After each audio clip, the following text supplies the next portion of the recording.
Les damos una cordial bienvenida. Nos alegra que nos acompañen en el programa de diciembre de 2018 de JW Broadcasting.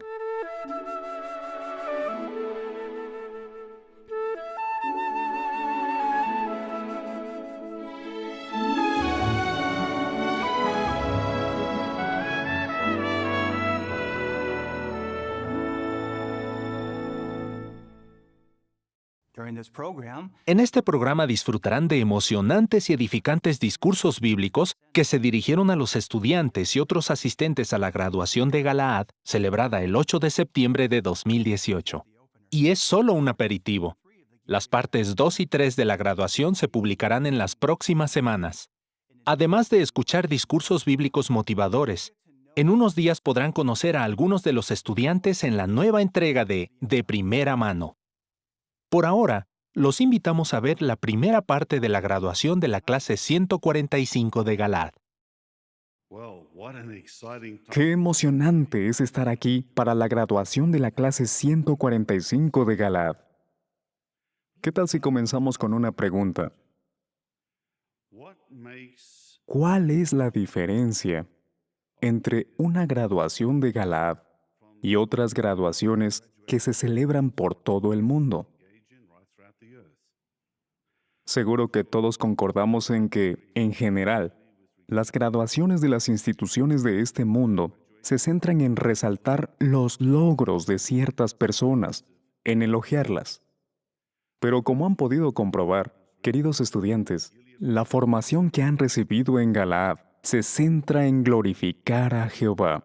Por eso, el título de nuestros comentarios de introducción es: Busquen siempre la gloria de Jehová, no la propia. Eso está de acuerdo con lo que enseñan las Escrituras. Veamos, por ejemplo, lo que dice la carta a los Romanos. Romanos capítulo 12.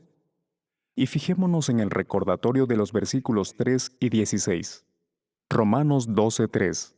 Pues por la bondad inmerecida que se me ha dado, digo a cada uno que está allí entre ustedes, que no piense más de sí mismo de lo que sea necesario pensar, sino que piense de tal modo que tenga juicio sano, cada uno según le haya distribuido Dios una medida de fe. Vemos el punto allí.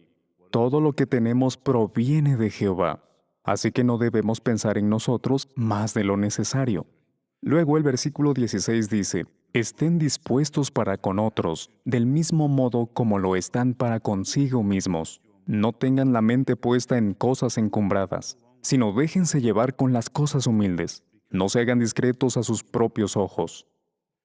Estamos seguros de que entienden bien esa advertencia, porque su capacitación en Galaad los ha ayudado a fortalecer su amistad con Jehová.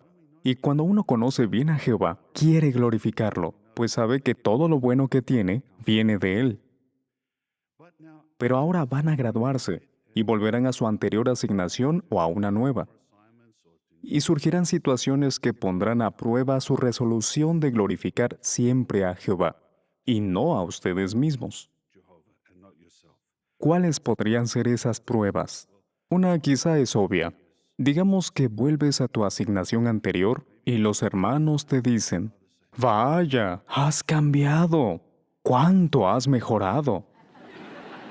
Bueno, ya eso te ayuda a ser humilde, ¿no? No te habías dado cuenta de lo mal que estabas antes. Sabes un montón. ¿Qué ejemplos pones? Tu enseñanza. Has mejorado tanto. ¿Cómo reaccionarás? Claro, no les vas a decir: «Me alegra que lo notes. Yo también me he dado cuenta». Estoy seguro, todos lo estamos, de que estarán resueltos, en situaciones así, a glorificar a Jehová y no a ustedes mismos. Quizá esa prueba sea fácil, porque es obvio que en estos casos hay que tener cuidado. Pero, ¿en qué otras situaciones podemos vernos tentados, por orgullo, a glorificarnos a nosotros mismos? Podría ser cuando alguien nos critique, o tal vez no nos muestre el respeto que creemos que merecemos, o quizá no tengamos los privilegios que esperamos recibir. Eso podría ser una tentación. Sentir que deben recordarles a todos la preparación especial que recibieron, que son graduados. Es parecido a la trampa en la que cayó Job. Claro, cuando pensamos en él, pensamos en una persona muy leal, un hombre íntegro. Las dos palabras van juntas, Job e integridad. Pero también vemos que Job tuvo que recibir un consejo firme. ¿Y en qué punto de su vida hizo algo por lo que hubo que darle ese tipo de consejo? Recordemos un poco, no vamos a leer los versículos, porque los conocen bien. Pero en el capítulo 1 vemos que Job lo perdió todo, sus hijos, sus posesiones, una cosa tras otra. Aún así, en Job 1:22 leemos que él no pecó, no atribuyó nada impropio a Dios. Sufrió todas esas tragedias, pasó por pruebas terribles, pero salió victorioso de ellas. Hasta ese momento, no pecó. ¿Y qué pasó en el segundo ataque? Seguro que recuerdan que tuvo aquella horrible enfermedad y luego su esposa le dijo, «Maldice a Dios y muere». ¿Fue entonces cuando hubo que aconsejarlo? No. En el capítulo 2 de Job, versículo 10, dice que él no pecó con sus labios. Así que, hasta ese punto, iba bien, podríamos decir. Había demostrado su lealtad. Entonces, ¿cuándo fue que empezó a cometer errores que hicieron necesario darle un consejo firme? Bueno, allá en 1981, la Atalaya lo explicó. Señaló que fue cuando 3 supuestos amigos comenzaron a criticarlo. Le decían, quizá hiciste esto o aquello. Debe haber una razón. La Atalaya mostró que esas acusaciones falsas llevaron a Job al límite. Y él se puso a justificarse enérgicamente, aun cuando eso daba a entender que Jehová no lo estaba tratando con justicia. Vemos que cuando alguien nos critica o levanta acusaciones falsas contra nosotros, de repente podríamos comenzar a justificarnos. ¿Y qué implica justificarse? Glorificarse a uno mismo en vez de glorificar a Jehová. Por supuesto, nuestro Señor Jesucristo nos da un ejemplo mejor. Veamos lo que se relata en Juan capítulo 8. Juan capítulo 8, versículos 48 a 50. Allí vemos a un grupo de judíos que criticó a Jesús, que levantó acusaciones falsas contra él. Leamos el versículo 48. En respuesta, los judíos le dijeron a Jesús, ¿no decimos correctamente, tú eres samaritano? Recordarán que eso no era un cumplido. ¿Y tienes demonio? En otra ocasión dijeron, está loco. ¿Pero qué hizo Jesús? ¿Cayó en la misma trampa que Job y comenzó a justificarse? No, hizo un simple comentario en el versículo 49. Yo no tengo demonio, sino que honro a mi Padre, y ustedes me deshonran a mí. Y añadió, pero yo no busco gloria para mí mismo. Hay quien busca y juzga. Como vemos, nuestro Señor Jesús nos puso un ejemplo excelente en esa difícil situación. Aunque sufrió una acusación falsa, se concentró en dar gloria a Jehová. Entonces, ¿qué lección nos enseña esto a todos? No solo a ustedes, sino a todos. Pues que no hace falta decirle a todo el mundo que se han graduado de Galaad. No es necesario impresionar a otros para ganarse su respeto. Y no deben alabarse a sí mismos. ¿Cuál debería ser nuestra meta? El último versículo que vamos a leer está en Mateo y contiene unas palabras de Jesús. Mateo 5:16. Asimismo resplandezca la luz de ustedes delante de los hombres, para que ellos vean sus obras excelentes y den gloria al Padre de ustedes, que está en los cielos. ¡Qué meta tan bonita! Lo que queremos lograr no es glorificarnos a nosotros mismos, sino dar toda la gloria a Jehová. Con eso presente, esperamos disfrutar del magnífico programa de hoy. Varios hermanos han dedicado mucho tiempo a preparar las palabras que les dirán antes de que se vayan a sus asignaciones. El primero es el hermano John Ekran. Él ha titulado su discurso, ¿Qué hacer cuando llegue el año de la sequía?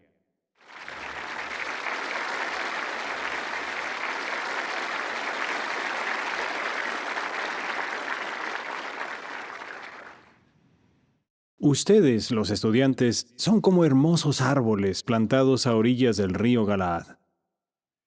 En Jeremías 17:8 encontramos una escena que habla de ciertos árboles parecidos a ustedes. Allí dice, «Y ciertamente llegará a ser como un árbol plantado junto a las aguas, que envía sus raíces al mismísimo lado de la corriente de agua, y no verá cuando venga el calor, sino que su follaje realmente resultará frondoso. Y en el año de sequía no se inquietará, ni dejará de producir fruto». Pues bien, ustedes han bebido de las aguas de Galaad. Y hoy que se gradúan, y después cuando ya estén en sus asignaciones, seguirán echando hojas y dando fruto, por así decirlo. Ahora bien, según el versículo 8, ¿a qué pruebas se enfrentarían aquellos árboles? Tendrían que soportar la llegada del calor y el año de la sequía. Si notamos, el texto no dice por si viene el calor, sino cuando venga el calor. ¿A qué equivalen el calor y el año de la sequía? Los cristianos nos vemos sometidos a muchos tipos de calor o de pruebas, como habrán visto en clase al analizar este versículo. Pero me gustaría que ahora nos enfocáramos en una prueba en particular, la persecución. A nuestra obra se le imponen restricciones para que sintamos temor.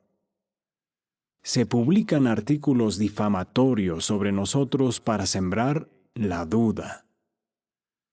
Nuestros enemigos, entre ellos líderes religiosos, nos critican porque somos neutrales, porque defendemos el punto de vista bíblico sobre el sexo y el matrimonio, porque expulsamos a quienes no se arrepienten.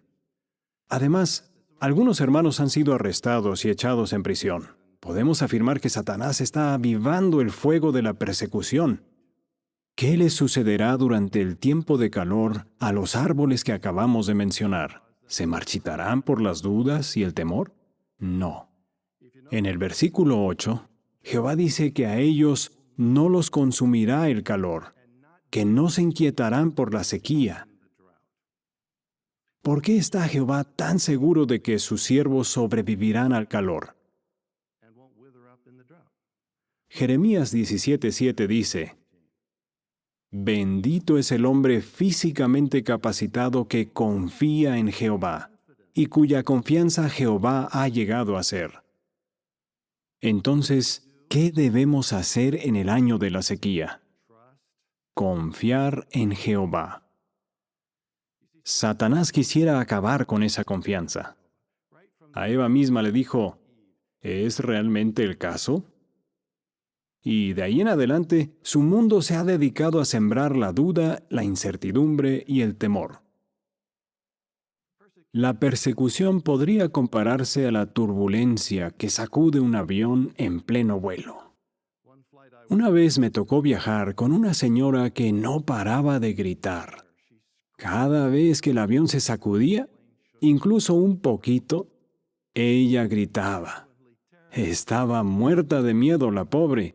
Sin embargo, quienes estaban acostumbrados a volar ni se inmutaban. Seguían comiendo, leyendo o viendo una película, de lo más tranquilos. ¿Por qué? Porque por experiencia, sabían que el avión podía aguantar sin problema pequeñas turbulencias por la forma en que está diseñado. Nosotros somos como esos viajeros frecuentes. No nos inquietamos demasiado por las turbulencias. No nos dejamos intimidar por la persecución. Si los pilotos de nuestra nave son Jehová y Jesús, ¿por qué vamos a sentir miedo? Veamos dos maneras de demostrar que confiamos en Jehová, como dice Jeremías 17:7. Primero hablaremos sobre confiar en el esclavo fiel y discreto. Y luego, sobre confiar en los principios bíblicos. Siempre debemos recordar que el esclavo fiel y discreto ha sido nombrado por Jehová y que ha demostrado que es digno de nuestra confianza. De hecho, solo si una persona ha sido buena con nosotros, aprendemos a confiar en ella. Y sin duda, seguir la guía del esclavo fiel y discreto nos ha dado muy buenos resultados. Algunos dirán, lo que dice el esclavo fiel y discreto es práctico en Estados Unidos. Pero aquí no. Ellos no conocen muy bien nuestras circunstancias. Acá hay que hacer las cosas de otra manera. Cuidado. Tenemos que confiar en el esclavo fiel y discreto, estemos donde estemos. Jehová lo utiliza para guiar a sus siervos en todas partes del planeta. Ahora bien, si aunque sea por un instante olvidamos las cosas buenas que Jehová ha hecho por nosotros, nos asaltarán las dudas y el temor. Satanás quiere que olvidemos las bendiciones que hemos recibido gracias a la guía del esclavo fiel y discreto, que cedamos ante las dudas y que nos marchitemos en sentido espiritual. En 2 Tesalonicenses 2:2, se nos aconseja que no nos dejemos sacudir prontamente, que no nos alarmemos, en particular por los rumores. Nuestra confianza en el esclavo fiel se pondrá a prueba. De eso se va a encargar Satanás. Tal vez nos invadan malos pensamientos del tipo, yo sí sé qué hacer. O puede que nos llegue información distorsionada. Pero no nos dejemos entrampar. Huyamos de todo eso. Confiemos siempre en el esclavo fiel y discreto. Isaías 30:15 nos recuerda, su poderío resultará estar simplemente en mantenerse sosegados y en confianza plena. No olvidemos que el esclavo fiel ha sido nombrado por Jehová y que seguir su guía siempre nos ha dado buenos resultados. Pasemos al segundo punto, la confianza en los principios bíblicos. Los principios que nos ha dado Jehová son perlas de sabiduría que jamás pierden su valor. Pero mucha gente dice que vivir hoy según los principios bíblicos es una ridiculez, que ya no son prácticos. Sin embargo, nosotros confiamos en dichos principios porque sabemos lo útiles que son. Una vez le pregunté a cierta hermana qué hacía cuando algo la preocupaba. Ella me dijo, pienso en un texto bíblico. Lo mismo hacía María, la madre de Jesús. Según Lucas 2:51, ella guardaba dichos en su corazón, se esforzaba por llenar su mente de las enseñanzas de Jesús, de aprender de sus milagros, de beber de las aguas de la verdad. En el caso de María, el tiempo de sequía llegó cuando los fariseos y los saduceos, y tal vez hasta sus vecinos y familiares, empezaron a atacar a Jesús, a insultarlo, a difamarlo y a poner en duda sus motivos. ¿Qué le permitió resistir el calor de esa prueba? Las aguas de la verdad que había almacenado en su corazón.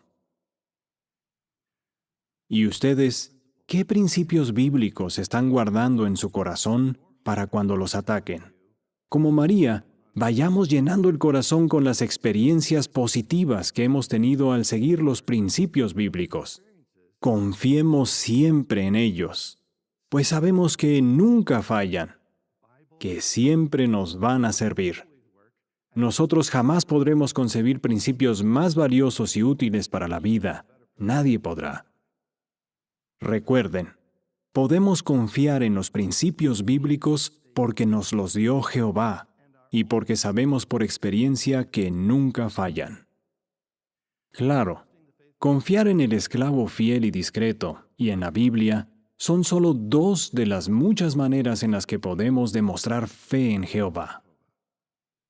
En conclusión, ¿qué haremos en el año de la sequía? Confiar en Jehová. Pensemos en las aves. ¿Creen que al volar van pensando, ¡uy, qué miedo, me voy a caer! No, ¿verdad? No se preocupan por eso. ¿Por qué? Porque confían en sus alas y en el instinto que les dio Jehová. Saben que pueden volar. Del mismo modo, nosotros no debemos preocuparnos cuando nos difamen, ataquen nuestros principios o prohíban nuestra obra. Jehová nos ha dado lo que necesitamos para volar. Tenemos al esclavo fiel, los principios bíblicos, la oración, el Espíritu Santo y mucho más.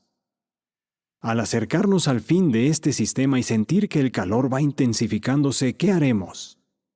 ¿Reaccionaremos con temor o con dudas? o tomaremos la decisión de confiar y ser valientes.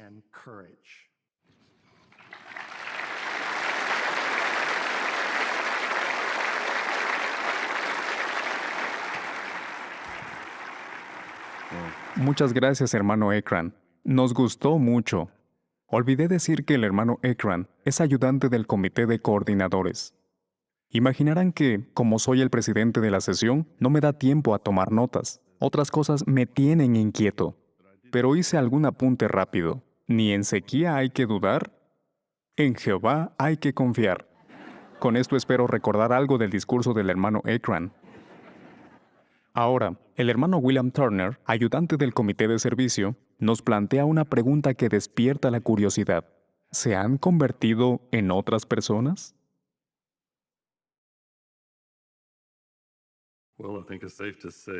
Creo que no me equivoco si digo que, después de toda la preparación e instrucción que han recibido, ustedes ya no son las mismas personas que llegaron a Patterson. Ahora bien, ¿en qué sentido han cambiado? ¿Y por qué es importante que continúen haciéndolo? Bueno, analicemos este tema fijándonos en un personaje bíblico que, como ustedes, recibió una asignación especial. Tuvo el honor de ser el primer hombre que Dios escogió para reinar sobre Israel. Hablamos de Saúl.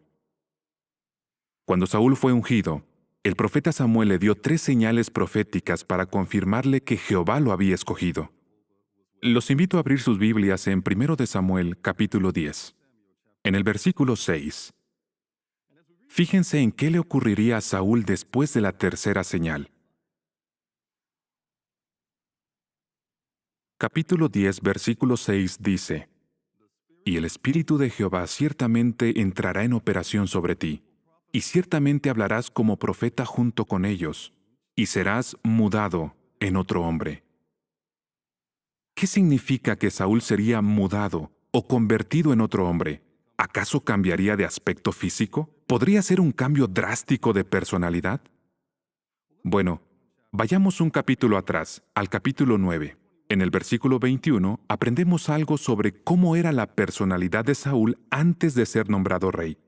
El versículo 21 menciona: A lo cual Saúl contestó y dijo: ¿No soy yo un benjaminita, de la más pequeña de las tribus de Israel? ¿Y no es mi familia la más insignificante de todas las familias de la tribu de Benjamín? ¿Por qué, pues, me has hablado semejante cosa? Por lo que vemos, Saúl era una persona muy humilde y modesta. ¿Siguió igual después de haber sido nombrado rey? Volvamos al capítulo 10. En el versículo 22 se nos explica qué ocurrió cuando Saúl fue presentado ante el pueblo como rey. Ahí dice: Por lo tanto inquirieron nuevamente de Jehová: ¿Ya ha venido aquí el hombre? A esto Jehová dijo: Aquí está, escondido entre el equipaje. Vemos que todavía era un hombre modesto y humilde. Es interesante que la obra Perspicacia menciona que, aproximadamente un mes después de haber sido nombrado rey, Saúl ganó 2 batallas importantes, primero contra los amonitas y después contra los filisteos. Ahora, piensen en lo siguiente: ¿cómo es posible que Saúl cambiara, y bastante rápido, de ser alguien tímido que se esconde, a ser alguien que conduce a una nación a la victoria?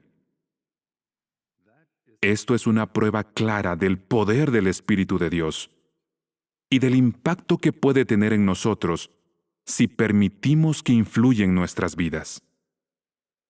¿Qué lección aprendemos?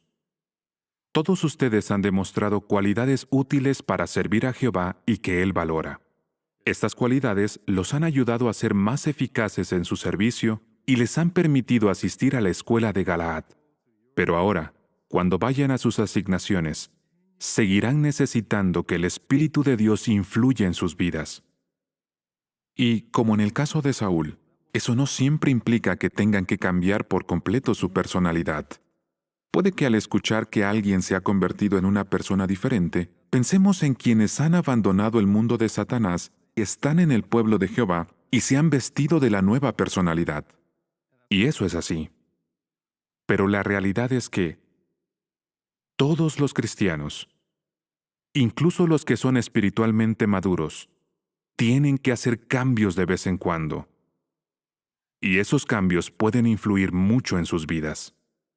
Es posible que algunos de ustedes tengan una personalidad reservada y tímida, y que también se sientan cómodos quedándose escondidos entre el equipaje. Pero ahora, con la ayuda del Espíritu de Dios, y porque valoran lo que han aprendido, quizás se sientan impulsados a salir de su zona de confort y a compartir con los demás lo que han aprendido. O puede que antes de Galaad fueran buenos organizadores y les resultara fácil tomar la iniciativa y cumplir con sus tareas de manera eficaz. Pero quizás han visto la necesidad de cambiar y se han dado cuenta de que es sabio bajar el ritmo, esperar un poco e incluso pedir la opinión de los demás. El Espíritu Santo los puede ayudar a ser superintendentes más amables, mejores pastores, más tolerantes y a demostrar empatía. Todos son ventajas. Cuanto más se dejen guiar por el Espíritu de Dios, más evidentes serán los cambios en su vida. Bueno, todos sabemos que la historia de Saúl no acabó bien. En lugar de seguir apoyándose en Jehová, empezó a confiar en sí mismo. Le preocupaba más su posición como rey que su relación con Jehová. Si todavía están en el capítulo 10, fíjense en el versículo 27. Es interesante ver cómo reaccionó Saúl al enfrentar pruebas cuando todavía contaba con el Espíritu de Dios. Aquí vemos que algunos hombres cuestionaron su nombramiento, pero él no sintió la necesidad de defenderse o probar que estaban equivocados. Simplemente se quedó callado y se centró en su asignación. Pero fíjense en lo que pasó un poco después. Cuando ya no contaba con el Espíritu de Dios y un mal espíritu empezó a apoderarse de él. Ahora los comentarios negativos de otros. Saúl ha derribado sus miles y David sus decenas de miles. Ahora sí, ya le importaban, ya eran un problema, le nublaron el juicio, no controló sus emociones y tomó malas decisiones. ¿Qué nos ayudará a no actuar como Saúl y a mantener nuestra amistad con Dios? Bueno, analicemos el ejemplo de otro personaje bíblico que también se llamaba Saúl, o Saulo, y que después llegó a ser conocido como el apóstol Pablo. Sabemos muy bien que Pablo necesitaba más que solo pulir un poco su personalidad. Necesitaba un cambio radical. Pero gracias al Espíritu de Dios, consiguió ser una persona diferente y recibió el privilegio de servir como apóstol a las naciones. Si buscan en sus Biblias 1 Corintios capítulo 15, verán qué actitud demostró Pablo. 1 Corintios 15:9 dice: «Porque yo soy el más pequeño de los apóstoles, y no soy digno de ser llamado apóstol, porque perseguía a la congregación de Dios, mas por la bondad inmerecida de Dios, soy lo que soy». ¡Qué buena actitud!, ¿verdad? ¿Por qué creen que Pablo mantuvo esa actitud humilde el resto de su vida, mientras que el rey Saúl no? Bueno, los dos sabían que la única razón por la que disfrutaban de una asignación especial era por la bondad inmerecida de Jehová. Pero Pablo nunca consideró su privilegio más importante que su relación con Dios. Por eso estudiaba, meditaba, percibía cuál era la voluntad de Jehová y después estaba atento para seguir la guía del Espíritu de Dios. Claro, Pablo también tuvo que enfrentarse a retos. Durante los 3 primeros años de su ministerio, hubo hermanos que ni siquiera creían que él fuera apóstol. Aún así, nunca usó su puesto de autoridad para obligarlos a respetarlo. Nunca se alejó de sus hermanos. Los amó mucho. Dejó que sus acciones hablaran por él. Y ustedes pueden hacer lo mismo. Amen a sus hermanos, que perciban el amor que ustedes sienten por Jehová y el amor que sienten por ellos. En resumen, sigan manifestando las bonitas cualidades que hicieron posible que asistieran a Galaad, como la modestia y la humildad. Y estudien, mediten y sigan dejándose guiar por el Espíritu Santo. Cuando vean que es necesario hacer cambios en su personalidad para mejorar en su labor o para mantener la paz con los hermanos, Bueno, no duden en hacerlos. Así demostrarán que se han convertido en otras personas, que se han refinado, que son útiles, personas muy queridas por Jehová, y que la bendición de Jehová siga estando sobre ustedes y sobre la gran labor que realizan por su nombre.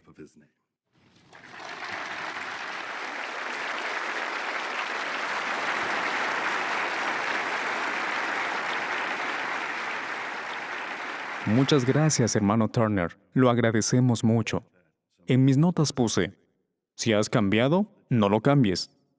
Sigue cambiando por tu bien. Ahora tendremos el gusto de escuchar a un miembro del cuerpo gobernante, el hermano Kenneth Cook. El hermano Cook pronunciará el discurso. Aprendan a disfrutar de que Jehová los bendiga poco a poco. Gracias a lo que han vivido y a lo que han aprendido en Galaad, son conscientes de que Jehová es un Dios de acción y como tal, sabe actuar con rapidez, ¿cierto? Y actúa de esa manera siempre que una situación lo amerita. Sí, se asegura de que las cosas sucedan en el momento justo. Por ejemplo, en el Pentecostés del año 33 de nuestra era, de repente una brisa trajo consigo el Espíritu Santo que llenó a los presentes. Otro ejemplo. La Biblia indica que cuando los hombres estén diciendo que hay paz y seguridad, sucederá algo más. ¿Qué será? Primera a los Tesalonicenses 5:3 dice que destrucción repentina ha de sobrevenirles instantáneamente. Ahora bien, Jehová no hace todas las cosas así. A menudo decide hacer las cosas de manera gradual. Veamos dos ejemplos y lo que podemos aprender de ellos. El primero tiene que ver con los ángeles y la creación, y el segundo con la resurrección y la perfección. Al final, veremos cómo estos ejemplos pueden ayudarlos a ser felices con las bendiciones de Jehová, que muchas veces llegan de manera gradual. Hablemos un poco sobre los ángeles que estaban presentes cuando Jehová creó la tierra y todo lo que hay en ella. ¿Qué fue lo que vieron esos ángeles? ¿Una súbita explosión de un poder increíble que dio origen a todo? De ninguna manera. Jehová pudo haber hecho eso, pero decidió crear las cosas de forma gradual. Job 38, 5 y 6 dice que Dios tomó las medidas de la tierra y colocó sus pedestales, así como su piedra angular. Y en los capítulos 1 y 2 de Génesis, podemos leer que fue creando distintas formas de vida en nuestro planeta, la última de las cuales fuimos nosotros, los seres humanos. ¿Se pueden imaginar la alegría de los ángeles que observaron todo ese maravilloso proceso? De seguro pudieron ver que Jehová se sentía muy contento con aquel trabajo tan bien hecho. Y sin duda descubrieron nuevas facetas de la personalidad de Jehová a medida que observaban su obra. Una ballena saltando a la superficie del mar, un colibrí suspendido frente a una hermosa flor, unos cachorros de león jugueteando entre ellos. Todo era estupendo, y presenciar la creación de todo lo que Jehová puso en la tierra fue una experiencia tan impresionante para los ángeles que, según se indica en Job 38:7, en determinado momento rompieron en gritos y aplausos. Haber visto el desarrollo gradual de la creación es algo que los ángeles jamás van a olvidar. Pero eso no es todo. La Biblia dice que los ángeles continúan muy atentos a lo que Jehová hace hoy con respecto a la tierra, sobre todo en lo que tiene que ver con sus siervos. En 1 de Pedro 1:12, leemos que en estas mismas cosas los ángeles desean mirar con cuidado. Entonces, ¿les gusta a los ángeles que a veces Jehová haga las cosas poco a poco? Sin duda que sí.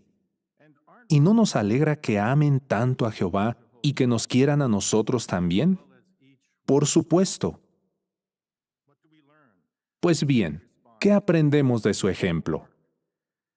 que debemos atesorar cada momento, cada etapa en nuestro servicio a Jehová, que debemos estar agradecidos por la oportunidad de conocerlo cada día mejor.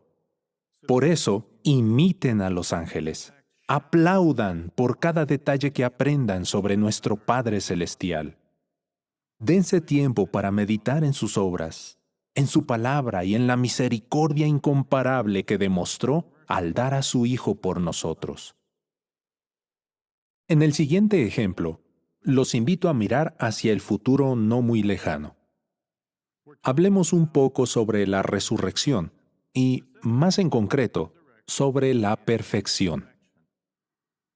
Cuando Jehová y su Hijo devuelvan la vida a incontables millones de personas en el Nuevo Mundo, no volverán todos al mismo tiempo ni se levantarán siendo perfectos, pero sí estarán en condiciones de reconocerse a sí mismos, de saber quiénes son. Sus enfermedades y limitaciones más graves serán cosas del pasado, pero tendrán los mismos sentimientos y la misma forma de pensar. Ahora bien, estarán felices de conocer a Jehová y de ir recibiendo su bendición a medida que hacen su voluntad y progresan día tras día. Verán cumplidas las palabras de Proverbios 10:22, que los invito a leer. El versículo 22 dice: La bendición de Jehová, eso es lo que enriquece, y Él no añade dolor con ella. Así que, ¿cómo bendecirá Jehová a los resucitados? De manera gradual, y eso los enriquecerá muchísimo, sobre todo en sentido espiritual. Gracias a la ayuda de Jehová y al amor que sienten por Él, serán capaces de ir dejando atrás las debilidades que, en este mundo controlado por el diablo y sus secuaces, tanto cuesta superar.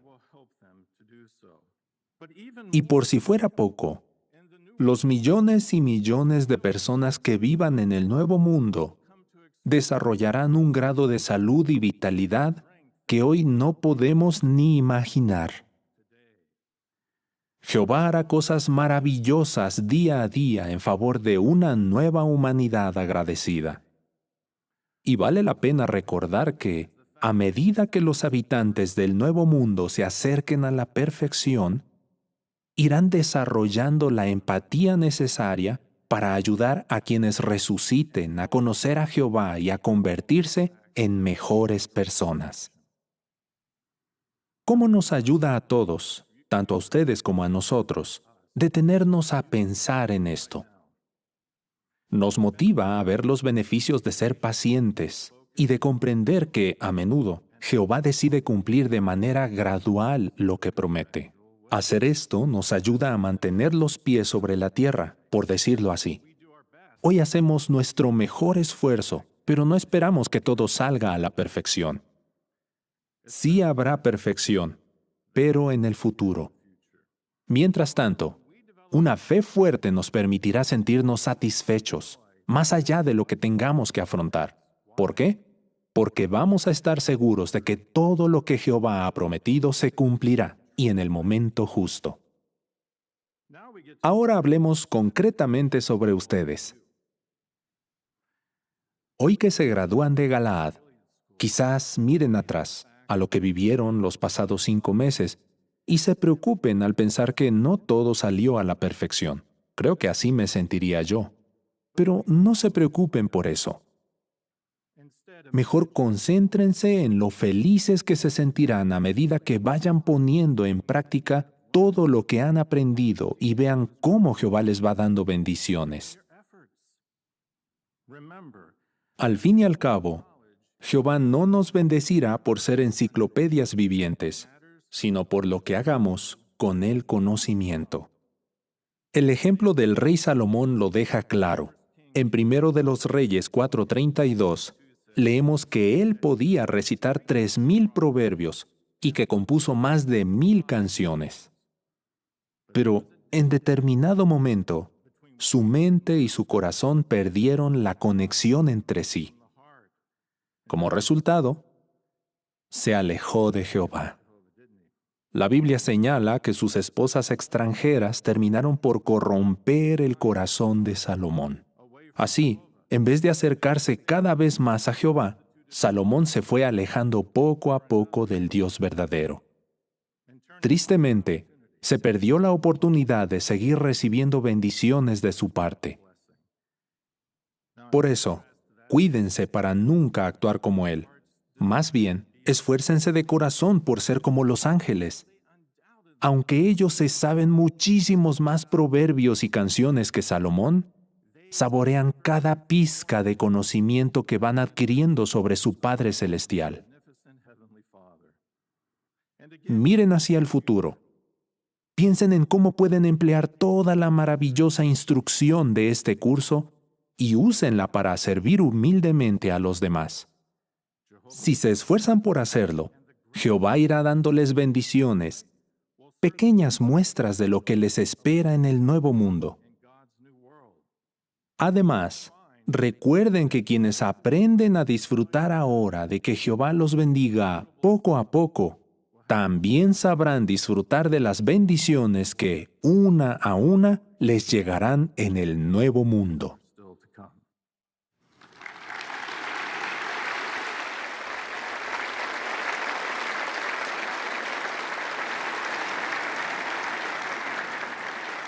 Muchas gracias, hermano Cook. Fueron ideas muy importantes.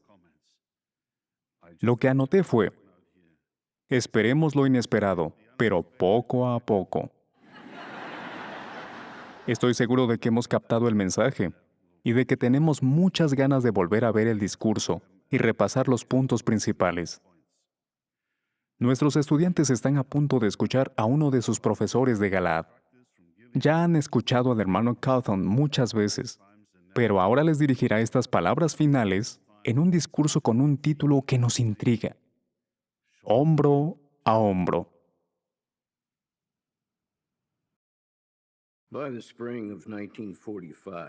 Para la primavera de 1945, las fuerzas aliadas y rusas acorralaban a Alemania. Los nazis iban perdiendo la guerra, así que dieron una orden siniestra, la de llevar al oeste a los prisioneros de los campos de concentración y destruir toda evidencia de las atrocidades que se habían cometido allí. El 21 de abril comenzó la evacuación de Sachsenhausen.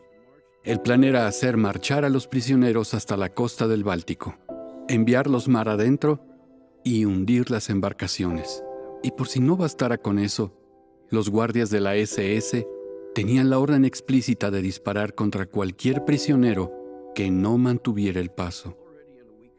Como ya estaban débiles, cientos fueron blanco de los disparos por el camino, y miles más murieron de frío, hambre y agotamiento. Así comenzó lo que llegó a llamarse la Marcha de la Muerte. Llama la atención que entre los evacuados de Sachsenhausen estaban 230 de nuestros hermanos. Y tal como los demás prisioneros, no estaban en condiciones para realizar el viaje, en sentido físico, aunque sí estaban a la altura en sentido espiritual. ¿Por qué lo decimos? Abran sus Biblias, por favor, para leer una promesa de Jehová que se encuentra en Sofonías 3:9. Allí Él prometió dar a su pueblo un lenguaje puro. La pregunta sería, ¿para hacer qué? Ese versículo dice, para servirle hombro a hombro, o como dice la nota de la revisión en inglés, en unidad. Esa era la clave. Su arma secreta fue su unidad, ir hombro a hombro. Hasta los débiles se hacen fuertes cuando están unidos. Hoy en día, nosotros estamos en la marcha de la vida. Pero no olvidemos que no marchamos solos. En el viaje nos acompañan hermanos y hermanas de diversos antecedentes y edades. La cuestión es, ¿marchamos hombro a hombro? ¿Qué podemos aprender de los hermanos que estuvieron en aquella marcha de la muerte? Primero, para llegar a la costa, los prisioneros debían caminar 250 kilómetros, o sea, 155 millas. En el trayecto, colocaron sus alimentos en un pequeño bulto que compartían entre todos. Pueden imaginarse que compartir la comida no es fácil si uno se está muriendo de hambre y se siente muy débil.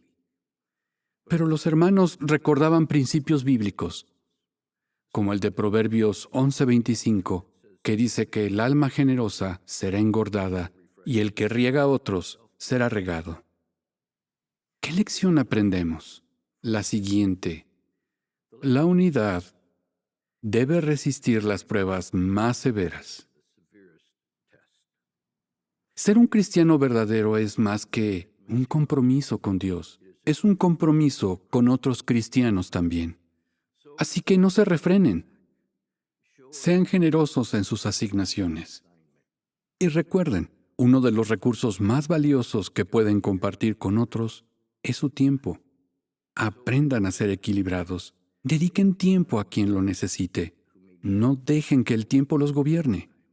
En vez de decir, no tengo tiempo, digan, ¿en qué te ayudo? Segundo punto. Cuando los guardias de la SS les dieron una carreta, los hermanos podrían haberlo visto como una carga más. Pero se pusieron contentos. ¿Por qué?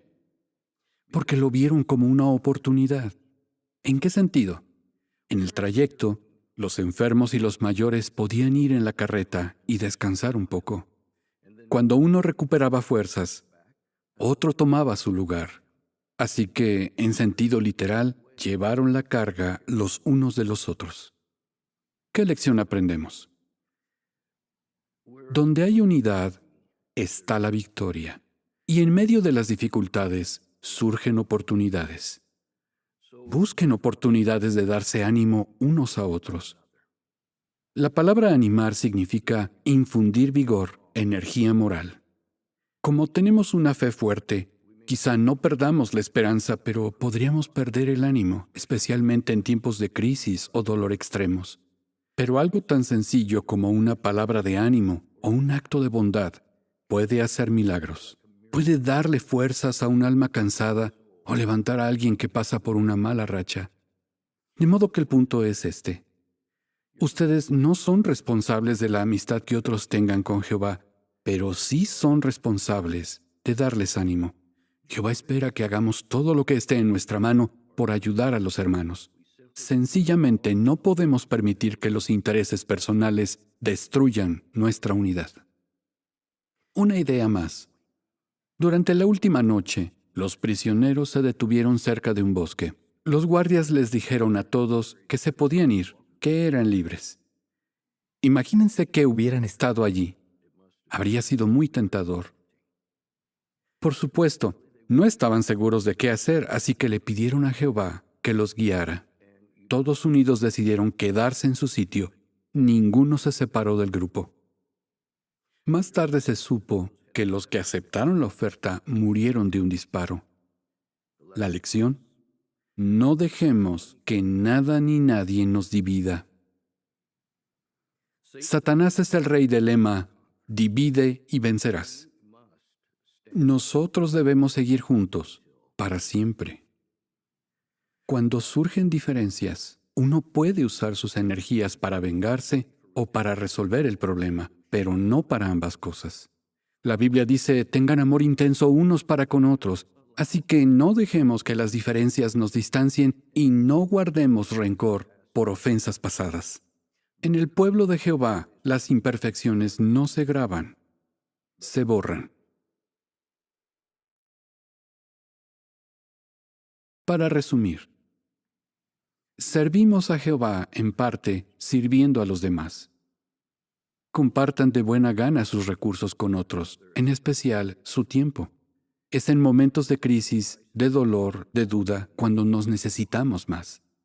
Si ven que un hermano empieza a estar decaído, llévenlo en la carreta. Hagamos lo que sea necesario, aunque nos parezca difícil o no nos convenga. Recuerden, nuestras acciones revelan lo que tenemos en el corazón, sea que nos guste o no. Tengan amor intenso unos para con otros. Mantengan la unidad de mente y corazón. Cumplan con su responsabilidad para con otros como la cumplen para con Jehová y Jesús. Y finalmente, recordemos que en la unidad está la fuerza y la belleza. Jehová está formando un nuevo mundo. Hermanos, un mundo nuevo, un solo pueblo, una nueva sociedad mundial formada por personas que lo adoren unidas. No pierdan eso de vista. En conclusión, más de 10.700 personas perdieron la vida en aquella infame marcha de la muerte que salió de Sachsenhausen. Pero ni uno solo de los 230 hermanos perdió la vida. ¿Por qué? Bueno, que lo digan ellos con sus propias palabras. Esta es una cita de la resolución que adoptaron los hermanos en ese bosque justo después de su liberación. Un largo y duro periodo de prueba queda tras nosotros, y los que han sido arrebatados del horno ardiente ni siquiera tienen sobre ellos el olor a fuego. Al contrario, están llenos de fortaleza y poder de Jehová. Tenemos un solo deseo, en vista de que se nos ha librado de la guarida de los leones, que se nos permita servir a Jehová para toda la eternidad.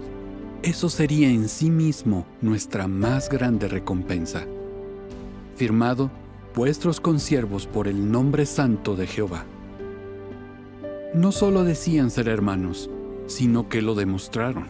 Fueron como una familia unida a lo largo de toda la prueba y salieron victoriosos. A medida que este mundo se hace más y más frío, hermanos, estemos más resueltos que nunca a servir a nuestro Dios, hombro a hombro.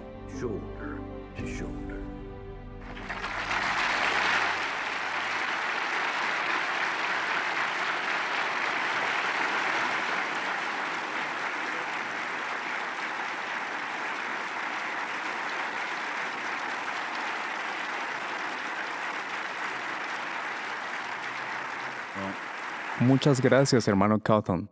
Mencionaste tantos puntos interesantes en tu discurso. ¿Y qué escribí para recordarlo? Hombro a hombro. También anoté, las imperfecciones, no las graves, bórralas. Estoy seguro de que ustedes, queridos estudiantes que ya se van a graduar, también están anotando muchas buenas ideas. Ahora van a escuchar a otro hermano muy conocido para ustedes, otro de sus profesores. Pero esta vez, la diferencia es que cuando lo vean, no pensarán en ejercicios escritos, sino que dirán, me puedo relajar y escucharlo tranquilamente. El hermano Mark Numer, ayudante del Comité de Enseñanza y profesor de Galaad, presentará el discurso, 4 palabras que deben guiar nuestra vida. ¿De verdad podemos guiar nuestra vida solo por 4 palabras? Si es así, ¿cuáles serían? Encontramos la respuesta en el ejemplo que nos dejó Cristo. Pensemos en la última noche que vivió en la tierra. El futuro de toda la humanidad recaía sobre sus hombros. Lo que dijo, lo que hizo y lo que pensó en aquellas horas críticas se seguiría recordando miles de años más tarde. ¿Y qué dejaría en la memoria de la humanidad? No hace falta adivinarlo. En un versículo, tan solo uno, Jesús reveló lo que guió cada uno de sus actos y decisiones. En un solo versículo. 4 palabras. 4 palabras por las que guió su vida. Los animamos a guiar sus vidas también por esas mismas 4 palabras, a tomarlas a pecho, a tomarlas en serio. Se encuentran en Juan 14, versículo 31. Juan 14, 31.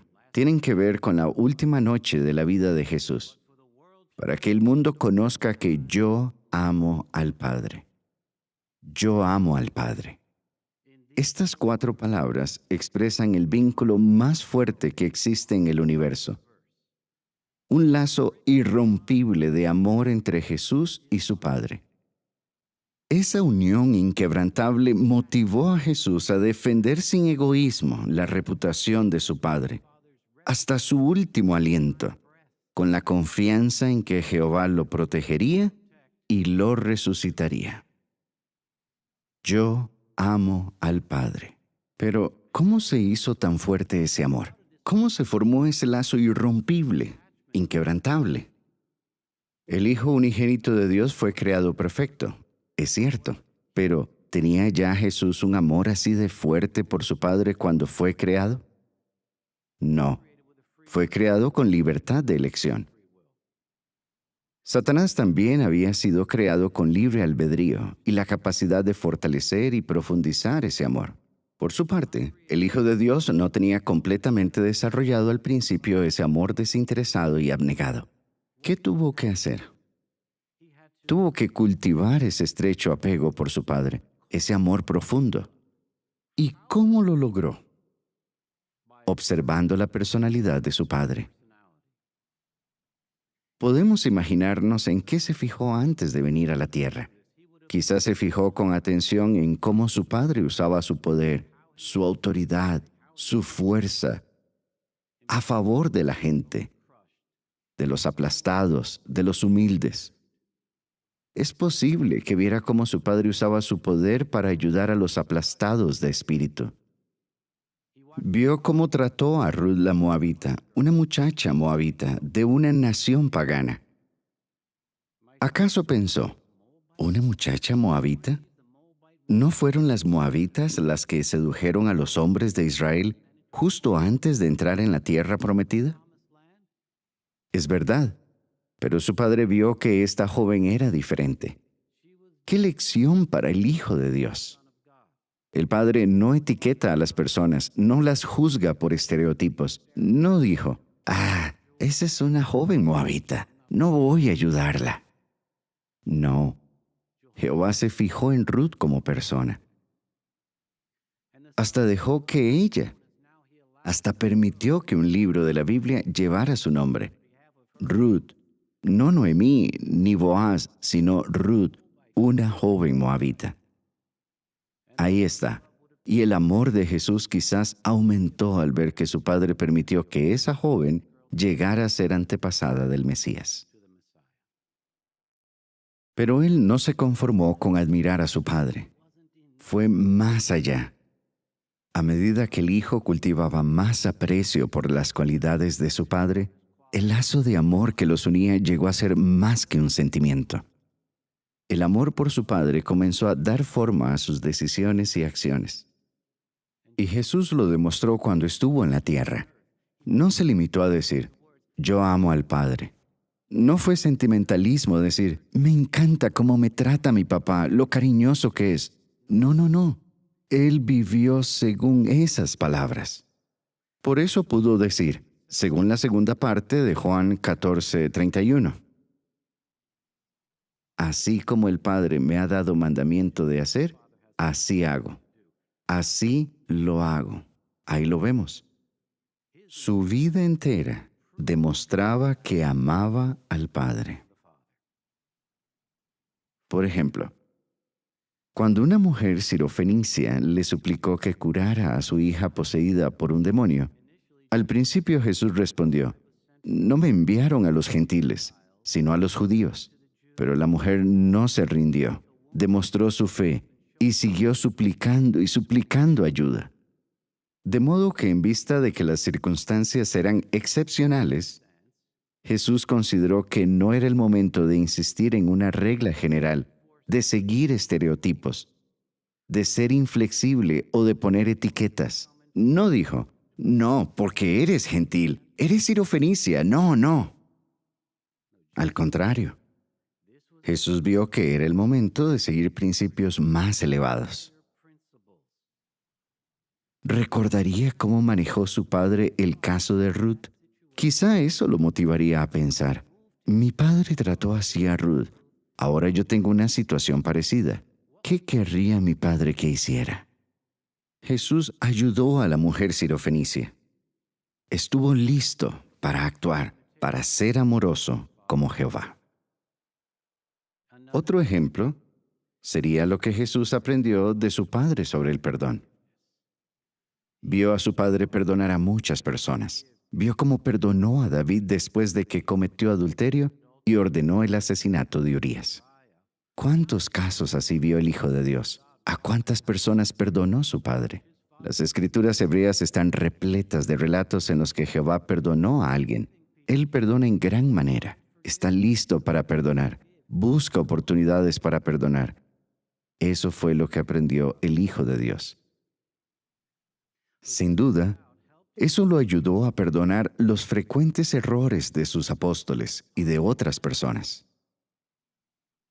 Jesús vio que perdonar a otros era una oportunidad de parecerse a su Padre, una oportunidad de que sus acciones proclamaran fuerte y claro que de tal palo, tal astilla.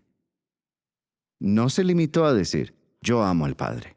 No solo lo sintió, también lo vivió. Ahora, llevemos esta explicación más allá de esta escuela y veamos cómo aplicarla a las situaciones de la vida diaria. Justo después de que Jesús dijera, yo amo al Padre, dijo, levántense, vámonos de aquí. Dentro de poco, ustedes también se levantarán y se irán de aquí. Y no saben qué pruebas de fe se les presentarán. Aún no lo saben. No podemos prever todas las situaciones que pondrán a prueba nuestra fe. Sin embargo, si conocen estas 4 palabras, ya saben lo suficiente. Graben estas 4 palabras, yo amo al Padre, en sus mentes y corazones, que rijan todas sus palabras y acciones. Por ejemplo, si reciben cierta autoridad, ¿cómo van a tratar a los demás? ¿Cómo van a tratar a los que estén a su cargo? Aprendan de Jesús, de lo que dijo la noche antes de morir. Pudo haber hablado solamente de sí mismo. Haber dicho algo como, para que el mundo sepa que soy el Hijo de Dios, el primogénito de toda la creación. Soy la segunda persona más importante en el universo. O quizá, yo pienso entregar mi vida en sacrificio como rescate por ustedes. O, en mí se cumplen todas las profecías. Pero ninguno de sus pensamientos giraba en torno a sí mismo, de su autoridad o sus logros. Tal como Jesús, no se concentren en su puesto.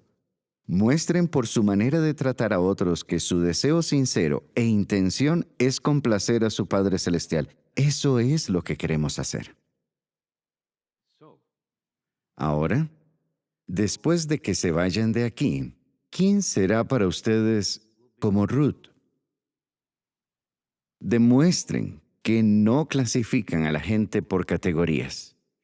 En vez de quejarse de tal o cual departamento, de una nacionalidad, de cierto idioma, de las hermanas,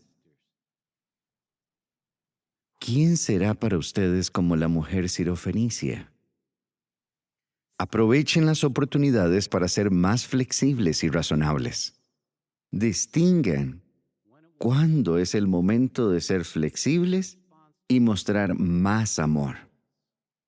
En vez de estar siempre buscando y corrigiendo errores. Esfuércense por cultivar la capacidad de pensar, la capacidad de aplicar principios en vez de insistir en las reglas. Desarrollar esa facultad no es fácil, porque cuando pensamos en alguien, con frecuencia nuestras emociones afectan nuestra manera de tratar a esa persona. Empezamos a recordar lo que nos gusta o disgusta de ella, si la respetamos o no, si confiamos en ella. Reaccionamos de forma emocional en vez de valorarla de forma objetiva. Pero cuando tomamos decisiones basándonos simplemente en sentimientos disfrazados de argumentos lógicos, solemos llegar a conclusiones equivocadas. Así que no olviden lo que les voy a decir ahora. Pregúntense, ¿mis decisiones se basan en principios elevados o simplemente en si me cae bien o mal cierta persona? Si se basan en principios, Eso fortalece y da estabilidad a la organización. Por eso, ¿quiénes serán para ustedes como los apóstoles imperfectos? Busquen oportunidades de perdonar más, de ser más pacientes con los defectos de otros. Quizás seas un superintendente y los apóstoles imperfectos sean los que trabajan bajo tu dirección. O tal vez te decepcione otro traductor o un compañero de tu departamento. Si eso pasa, ¿te guiarás por aquellas 4 palabras? Una hermana lo hizo. Ella cuenta: algo que pasó en mi departamento me lastimó mucho. Me afectó en lo más profundo. Desde entonces, lucho con el sentimiento de no estar a la altura. Me he sentido muy desanimada, como si no tuviera nada que aportar, pero no me rindo. Me aferro a Jehová y no me suelto. Lo amo por encima de todo. Y estoy segura de que superaré mis sentimientos negativos y de que me haré más fuerte en sentido espiritual y mental. Ella no solo repitió las palabras "yo amo al Padre", sino que las vivió. Esas 4 palabras le dieron el enfoque correcto y equilibrio en la vida. En resumen, cuando lo más importante para nosotros es la aprobación de Jehová y el gran amor que sentimos por Él, cuando esa relación espiritual está por encima de cualquier cosa en nuestra vida, lo demás es secundario. ¿Cómo llegar a ese punto? Reflexionando en la manera como Jehová hace las cosas, desarrollando amor por sus caminos e imitándolo. En Juan 13:15, Jesús dijo: yo les he puesto el modelo. Estamos seguros de que seguirán ese modelo. Demuéstrenselo al mundo, como Jesús. Ahora es su oportunidad de demostrarles a todos que ustedes también pueden hacer frente a cualquier prueba de fe que les sobrevenga. Sabemos que pueden hacerlo. Confiamos en ustedes. ¿Cómo lo sabemos? Porque están unidos al Padre por el lazo más fuerte del universo. Porque los motivan las 4 palabras que deben guiar nuestras vidas. Yo amo al Padre.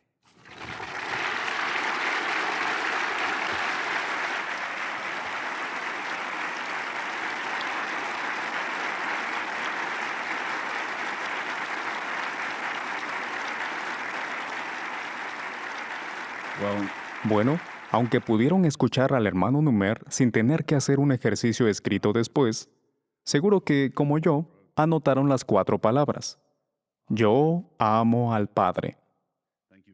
Muchas gracias, hermano Numer. Hemos disfrutado mucho. La verdad es que hemos aprendido bastantes puntos buenos en el programa de hoy. Pero de repente me acordé de que este programa se va a retransmitir por nuestro canal JW Broadcasting en 163 idiomas, así que no hacía falta que tomara notas. ¡Qué programa tan emocionante y fortalecedor! No olviden conectarse en unos días para ver la segunda y la tercera partes de esta reunión especial. Para concluir, nos gustaría enviarles saludos desde Taiwán. Es una isla del sudeste asiático de más de 35,000 kilómetros cuadrados, o casi 13,000 millas cuadradas de superficie. Tiene una gran densidad de población, pues cuenta con 23 millones de habitantes. El primer occidental que vio esta isla la llamó Ilia Formosa, o Isla Bella. Y es fácil entender por qué.